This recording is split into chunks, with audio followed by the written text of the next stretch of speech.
I'm just now beginning to pick myself up from off the floor after Trump's victory. And I'm alright. I'm good.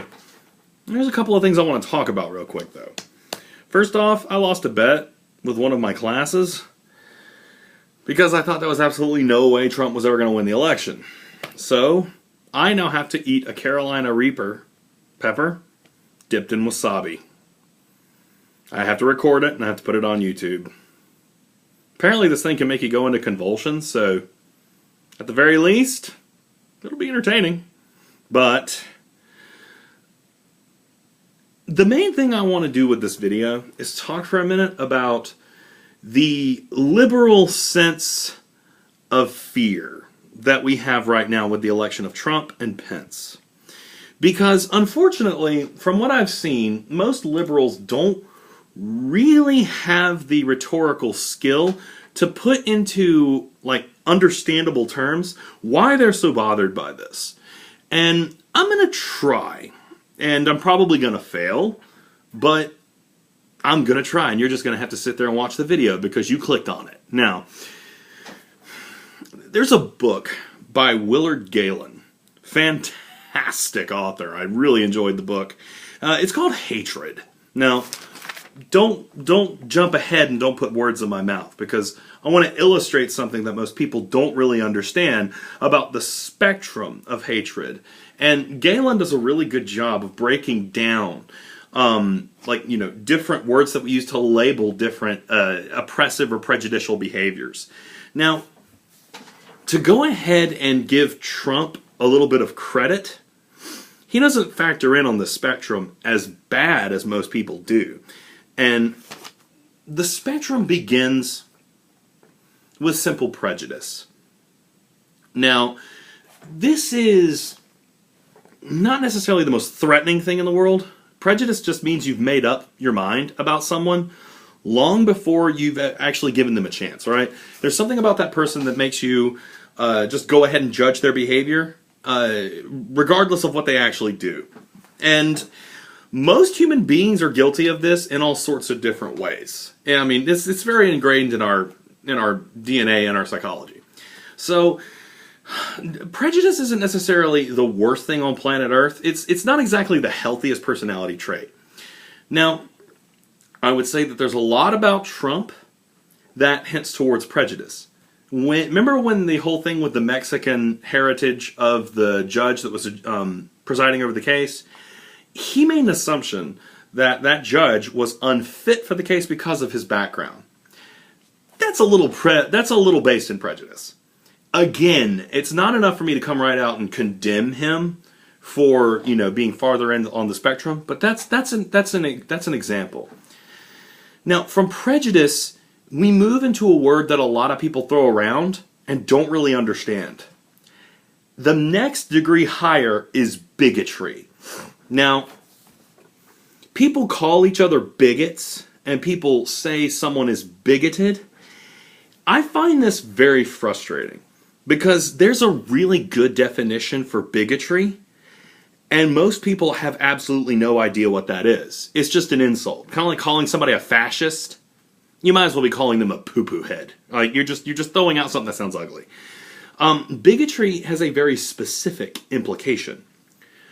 Bigotry is when you believe that others or other groups besides your own do not deserve or should not have some basic rights that you have. I can call you a bigot if you demonstrate bigoted behavior.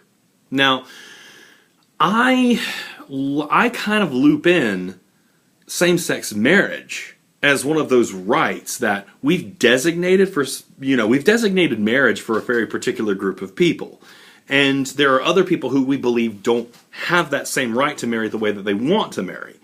So it's not necessarily just an insult to say that Mike Pence is bigoted, considering his background. And that's not necessarily saying he's a bad person. That's his beliefs. And it doesn't necessarily have to be fighting words. Those are bigoted beliefs. It's because he's basically taking a subset of the population and saying, you shouldn't have these rights. You don't deserve those rights because of your identity or because of who you are. That's bigotry. We could also loop in a lot of rights for women, such as the right to abortion. There's a lot of these. So that if you call someone a bigot, it doesn't have to be you're stupid or you're bad. It's no, you think of you want to take people's rights away, or you want to deny them rights. At the end of the spectrum is hatred.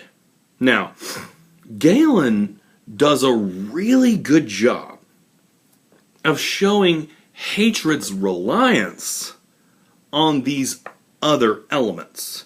Because first we have to define hatred. Hatred is not necessarily predicated on what came before. Because one of the primary components of hatred is sociopathy, meaning you don't even feel for these people, right? They are just something to be attacked. You also engage with a realm of sadism. We enjoy torturing them. We enjoy hurting them. We hate them. They have absolutely nothing that is beneficial for us. Hatred also implies obsession. Because, and this is kind of simplistic, but the other end of the spectrum from love is hate, and love is usually kind of obsessive as well. People lose sleep over their hatred. They nurse their hatred. They carry their hatred. And so hatred is a little different. It is its own beast. Why does the election of Pence and Trump bother me? Because there is an air of acceptability towards prejudice and towards bigotry.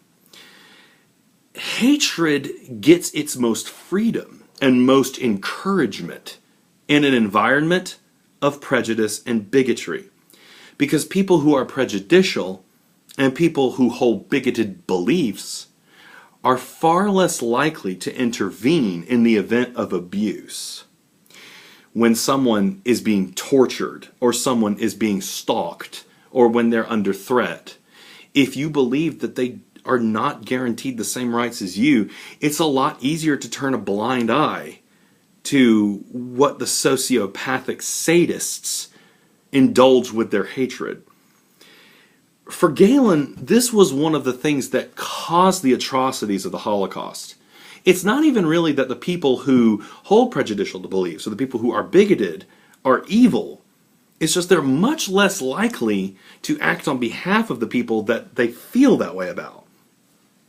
Trump and Pence may have inadvertently injected a great deal of tolerance for these beliefs, and the fact that, when you start allowing that in, you create spaces where you start justifying, or at least allowing or tolerating, very frightening things. So, in the aftermath of Trump's election, I would say that, there's a good chance he'll be a good president. It's totally possible. But I'm more worried about Pence, because there are things that Pence has said and things Pence has done that just really makes me worry. And mainly the gay conversion therapy. His stuff with gay conversion therapy is kind of terrifying. And from what we know of gay conversion therapy, that is a hotbed of hatred. There is a lot of very horrible things that have happened in that arena. So, if nothing else, let's just take some time and think about the political climate that we're encouraging. And I think all that is holy, if there is anything holy, that in Trump's interview the other night, he basically denounced the people who are apparently engaging in hate speech. Because, honestly, Trump can't really do anything about that. It's not like he can go out and be like, hey, stop it. I mean, all he can do is denounce it, and that was a good sign. So, my fear is starting to abate a little bit, but we'll see what happens. So, for those of us who are very sensitive to the liberal end, when we're like, you're a bigot, and you're hateful, and you just hate women, that's what we're seeing.